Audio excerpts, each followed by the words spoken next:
So we talk about blended sentences, welcome back, party people. The vast majority, and this is true in the adult system as well, actually, will be given probation.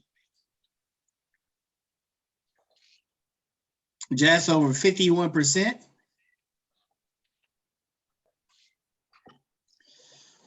Although it should be said that this number has decreased dramatically since the late 1990s.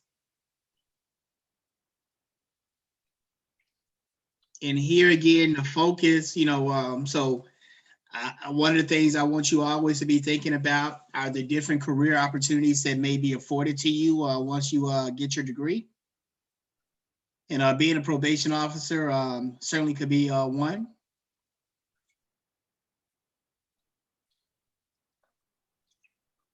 Either for juveniles or adults. And keep in mind, they have a couple of, nuanced functions. Where adults, again, they're mainly focused on public safety and surveilling offenders to make sure that they're in line with, the conditions of their probation is going to keep people safe.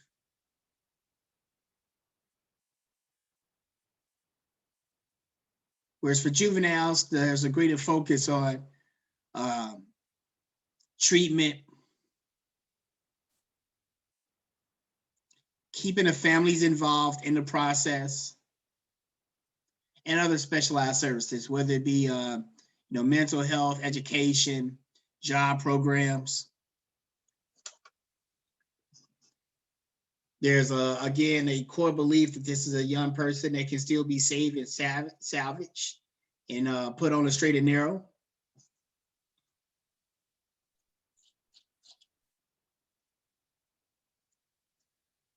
So juvenile probation officers are really taking concentrated steps to make that happen.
Some intermediate sanctions include electronic monitoring,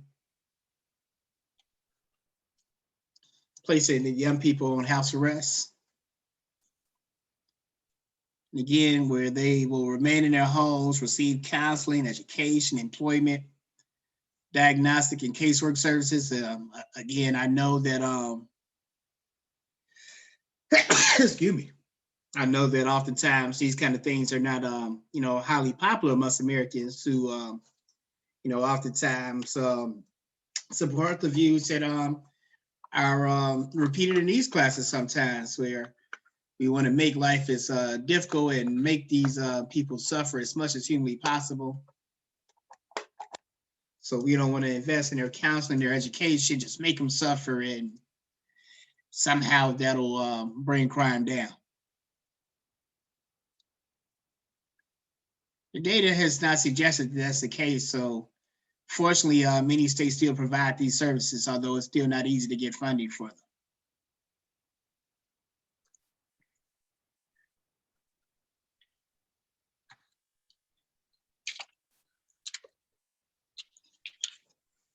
And again, the youth, if they violate these, the conditions associated with their probation, they will be removed from their home pretty swiftly.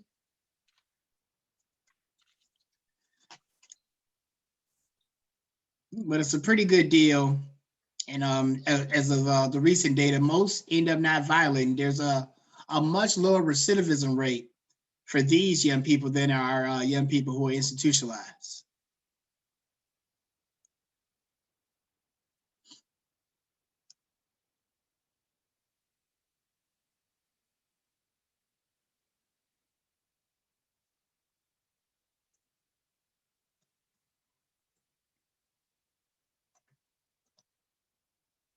Some residential programs include placing young people in group homes.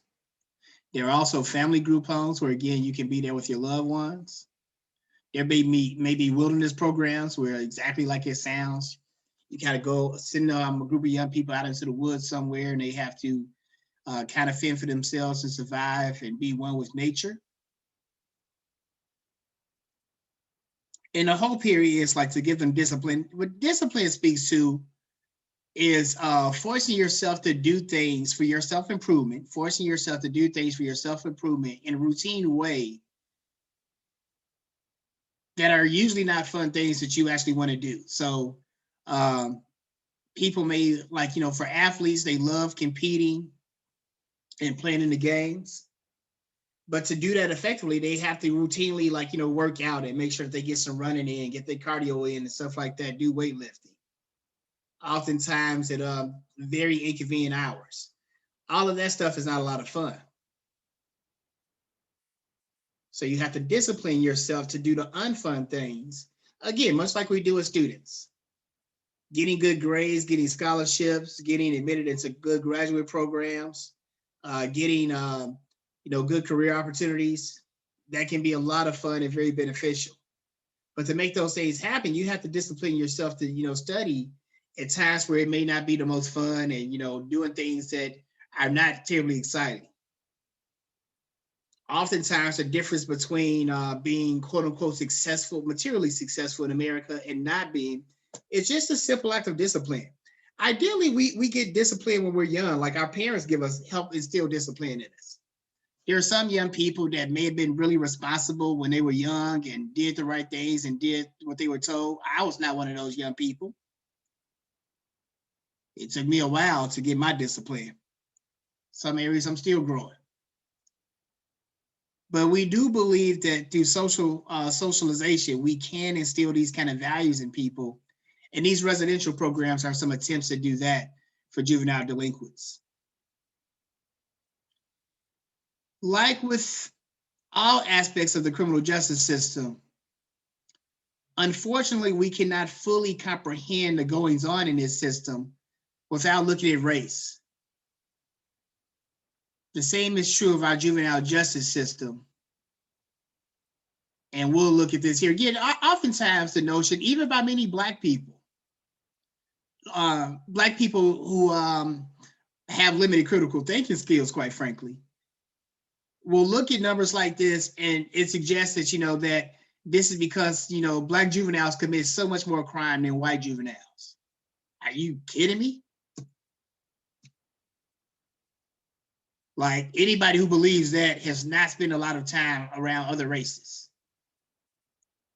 Races of all backgrounds are incorrigible. They shoplift.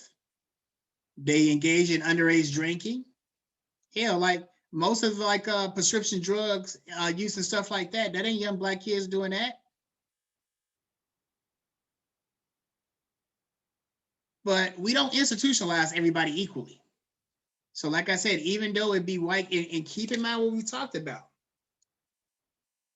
You all have heard of the school to prison pipeline. A lot of schools end up getting a lot of these kids institutionalized. Some kid coming to school, 6th, 7th grade, early high school, and he's disruptive and can't nobody get a hold of him or her. So they end up getting the police involved and this young person gets institutionalized. The young white boy who shot up the grocery store in Colorado, in high school, he had an outburst where he communicated in a room full of everybody, I'm gonna kill everybody up in here. Do your research, I could be making this up.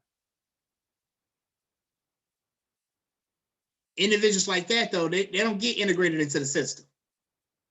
They keep going on and get to live their lives. A young Black and Hispanic kid do something, oh my God, we got to call in authorities immediately.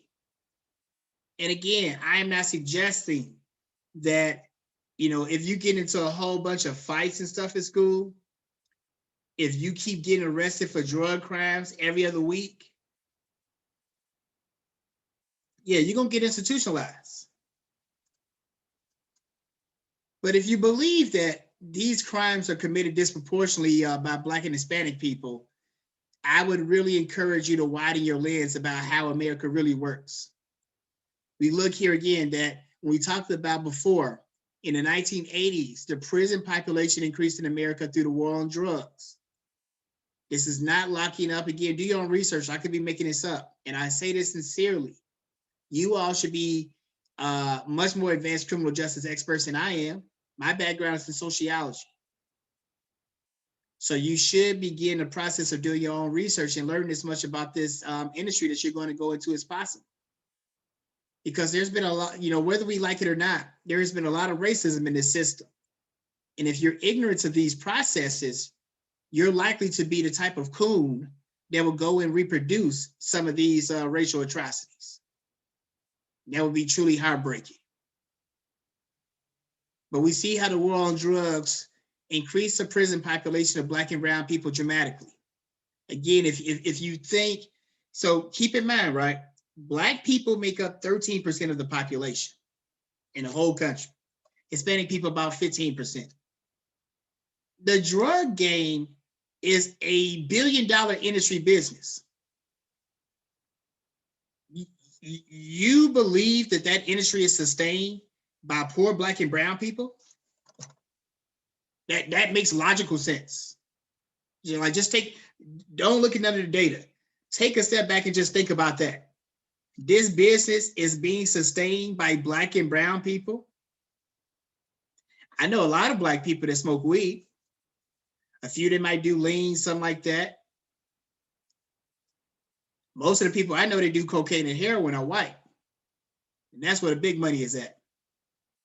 But who's getting locked up in all this stuff? It ain't them kids. Those kids, Malik, we send those kids to rehab. But little Pedro or young Malik get involved with some drugs, we sending them to prison. And disrupt their lives when they're 18, 19, 20, 25, 30. We need to do a little bit better. There have been efforts made to reduce some of these numbers. Where again, when you see this level of racial disparity, your antenna should go up. Again, we're 13% of the population, but we're 269% more likely to be arrested. And look here, right? A juvenile offense that you can be institutionalized for is violating your curfew. Black kids are 269% more likely to be arrested for this. Black teenagers are the only people that's violating curfew out here? Really? Again, let's just think about the logic of it. We need to lock this dude up. We need to put him in a cage because he violated his curfew.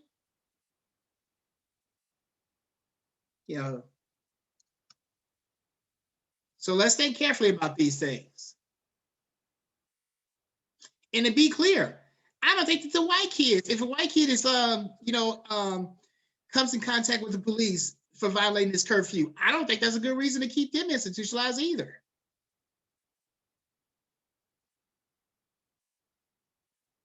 Keep in mind what the purpose of our criminal justice system was. To keep people protected. We want to keep people protected from rapists, from murderers. We want to keep people protected from being shot up in grocery stores. But them ain't the people that go to jail until after they did all types of mayhem. It's a really strange system. But it's a system that we all take part in. So it's not something that we can just turn away and oh my God, those awful people. You all are going to be criminal justice professionals. What are you all going to do to change these things? Or you just going to get mad about them? Or act like they don't exist like, a lot of white people do? But there are things that we can do to like reduce these kind of like mischaracterizations of justice. So whether it be Peoria County, Illinois, or Baltimore County. So one thing that Baltimore County has done, for example, right, is like, so if you miss a court appearance, if you get a warrant to appear in court, and you miss, you'll be put in jail. Again, right? So somebody that misses a court appearance, are you threatened by them in society? Do you feel less safe because they missed their court appearance? Again, I'm not saying that they should get a pass for this, so maybe you want to fine them. Because again, you know, we can't just have people, you know, missing their court appearances. We just can't allow that. So there should be some type of penalty. But we should ask ourselves, Savannah, should the penalty be putting them in jail? Like, what problem are we solving by putting them in jail for that? And that's what we always want to be thinking about with the criminal justice system. We don't just want to do things and just punish people because it makes us feel good, because it gives us power over other people. That's pretty whack and lame. These things should be to benefit the public and to benefit the individual as much as possible. Not at the expense of the public. If it comes to, you know, if there's a choice between your rights, Latasia, and the rights of the public is going to win out, and it should. But we want to ask ourselves, what harm are we doing by giving, if Latasia is institutionalized as a juvenile, what harm are we doing by giving her some mental health counseling? Is that going to make it more likely or less likely that she is institutionalized again? We have a lot of data that can help you all answer that question if you're not sure. If, you know, we see, again, keep in mind, right, why did the child savers movement begin? Why did the child savers movement begin? Can anybody tell me that? Why did it begin? What was it a response to? What was it again? You said child savers? Mm-hmm.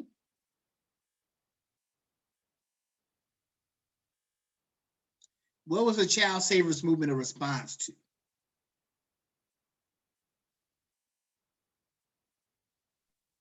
You said saber, like S-A-B-E-R, or saver?